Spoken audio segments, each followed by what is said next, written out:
The meeting is tomorrow, but your body is already there. Your stomach is tight. Your chest is preparing for something you cannot explain.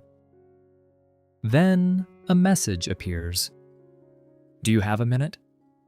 It is just one sentence, but your mind starts building a whole disaster around it. You check your last email again. Was the tone wrong?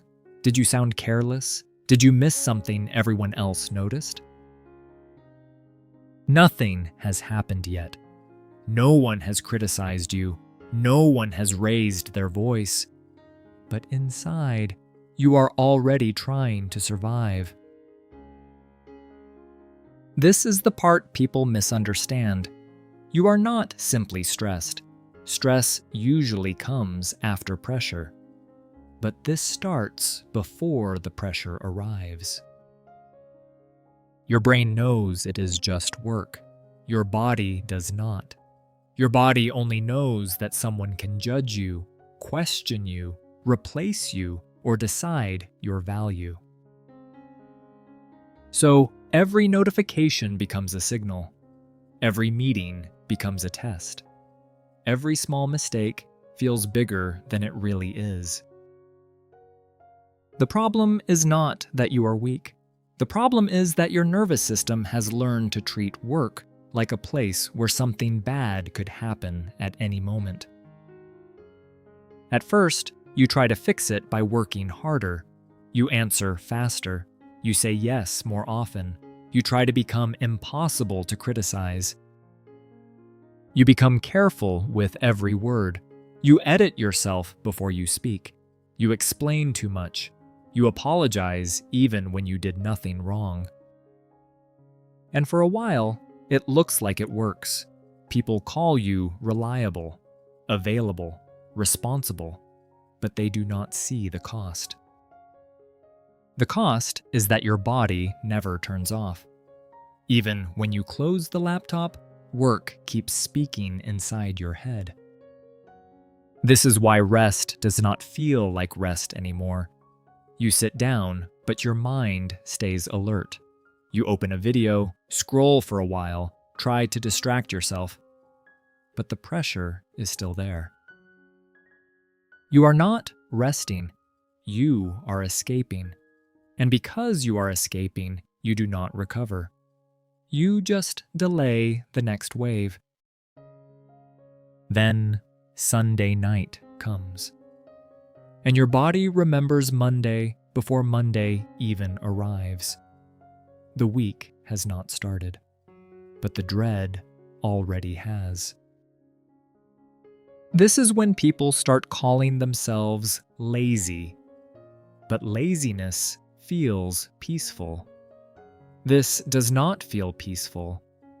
This feels like fear wearing the mask of exhaustion. Work feels heavier now because it carries too much.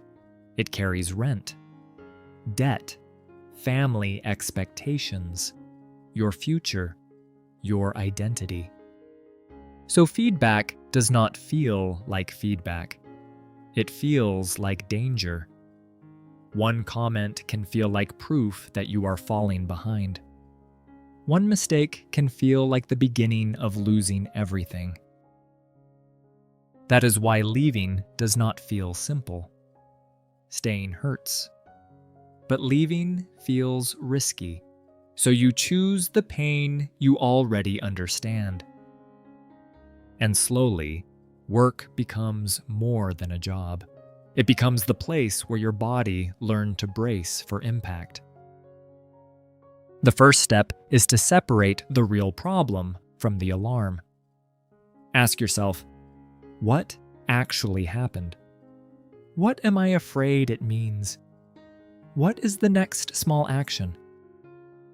If the problem is unclear expectations, ask for clarity. Not with a long emotional explanation, just one clean sentence. What would success look like for this task? If your habit is saying yes too fast, create a pause. Say, let me check my capacity and get back to you. That one sentence gives your nervous system space. If work follows you home, build a shutdown ritual. Write down what is done. Write down what waits for tomorrow. Then close the day on purpose instead of letting it leak into your night. You do not fix work anxiety by becoming a machine. You fix it by teaching your body that not every task is a threat. Not every message is an emergency. Not every mistake is your whole identity. Some problems need boundaries. Some need clearer communication. Some need a different job. And some need real support from a therapist, especially if panic is taking over your daily life. But the beginning is this. Stop asking, "Why am I so weak?" Start asking, "What has my body been trying to protect me from?" Because work can be hard, work can be tiring, but it should not make you feel like you are always waiting to be punished. And if it does, maybe the problem is not you. Maybe your body has been telling the truth before your mind was ready to hear it.